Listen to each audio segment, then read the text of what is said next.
Hey everybody, it's Sean here, and I'm back today to give you guys a review of the Teddy Santis New Balance 990 V4 in this limestone and white colorway. So this 990 V4 released alongside the 990 V6 in a very similar color scheme that I also reviewed on my channel too. So these released on July 27th for a price of $210 US or $285 here in Canada. And this is part of Teddy Santis' New Balance Made in USA line, and even though the momentum and the hype surrounding Teddy Santis' Made in USA line has kind of tapered off, both the V6 and this V4 colorway were highly anticipated right from the moment when those initial product images leaked. So the style code for this shoe is U990TE4 and the colorway is limestone and white. And jumping straight into it, as we take a look at the toe box, this is covered in a cream colored mesh, and we have this reflective 3M layer in white on the very bottom of the toe box. Overlaid on either side of the toe, we have what feels like a synthetic leather in white, and then wrapping around the front toe cap, we have this genuine pig suede, which is also done in a tonal cream color. This pig suede covers the eyelets of the shoe, and then the top two eyelets are constructed out of an off-white colored TPU. And then on the mid panel of the shoe, we have another overlay of pig suede and cream, and stitched in the center, we have this New Balance N logo, which is again done in this reflective 3M finish and a mix of silver and white. Moving downwards, you can see we have more layers of that synthetic leather, suede, and mesh. And then on the bottom of the heel, we have this dark tan or light brown colored suede, and we have 990 branding stamped on in silver on the lateral side. In the middle of the heel, we have this perforated gray layer, along with the semicircle New Balance logo, which is done in a mix of silver and red. And then on the top of the heel, we have this tan or light brown colored 3M layer, and again it has that perforated finish to it, along with Made in the USA branding pressed onto the bottom. And then wrapping around the bottom of the heel, we have this translucent TPU heel clip with New Balance branding, and this gives you additional structure and support for the back end of the sneaker. As far as the laces go, so these come with two different lace options. The standard and default lace is a flat style lace done in the sail or off-white color, but they also give you a secondary flat lace, which has a bit more of a darker cream finish to it. Underneath this, the tongue is crafted using the same mesh that we saw on the top of the toe box, and it has minimal padding found throughout. And then on the top of the tongue, we have this synthetic leather overlay with 990 V4 branding, along with a silver tab with New Balance Made in the USA branding.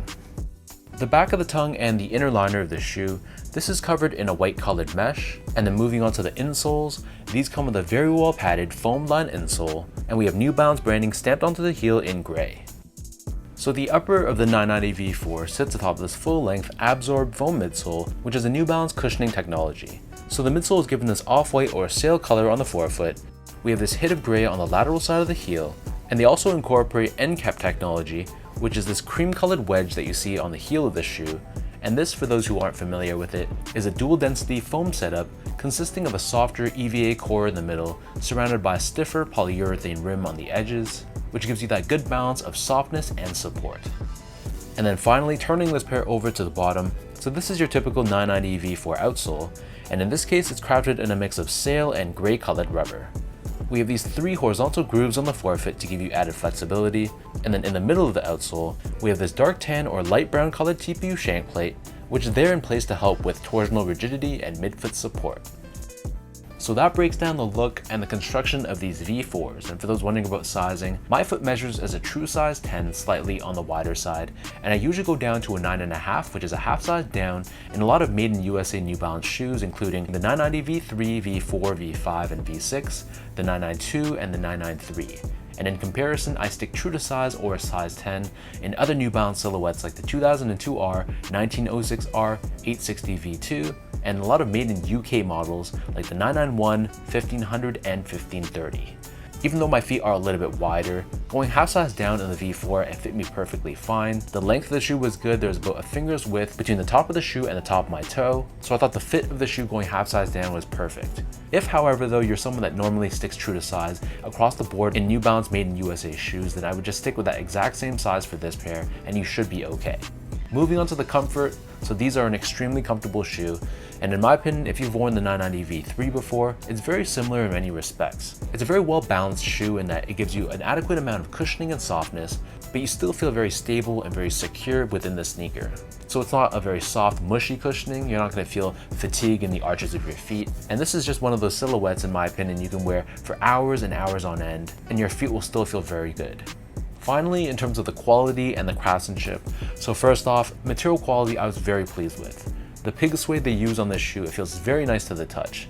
You run your fingers across it, it just feels buttery smooth, and you can see the changing of the colors of the suede just by brushing your fingers across it. And same thing in terms of the build and the craftsmanship. I thought this pair was very well put together. The New Balance factory in the US that put this together, in my opinion, it was pretty much flawless. I didn't really notice any glue stains, the paint job was good, the stitch job was good, so I came away feeling very impressed with these in hand.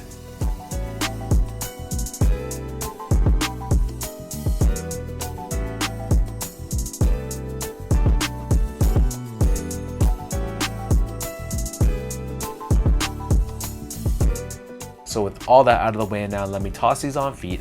I'll lace them up for you and I'll show you guys how these look.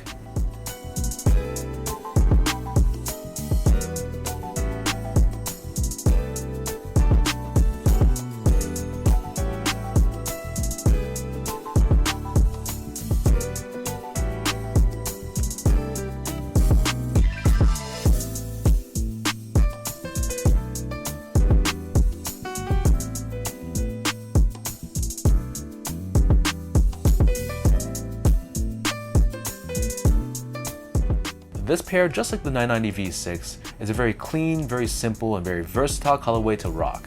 With these tonal cream tones on it, it's not going to be hard to throw on a fit, and arguably this V4 has an even simpler color blocking look than the V6, which could technically make this the more versatile shoe of the two. And I know some people were comparing these to the Stussy collaborations on the 990 V4, which dropped back in 2017. It's not nearly the same, but it sort of has a similar vibe to it. So if you guys missed out on that collaboration, I think this is a very worthy replacement.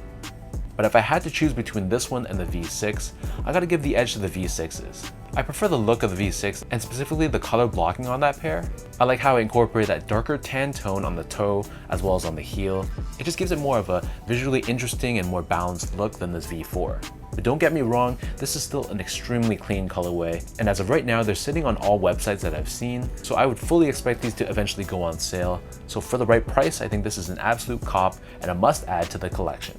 So let me know in the comment section down below, what do you guys think with this Teddy Santis New Balance 990 V4?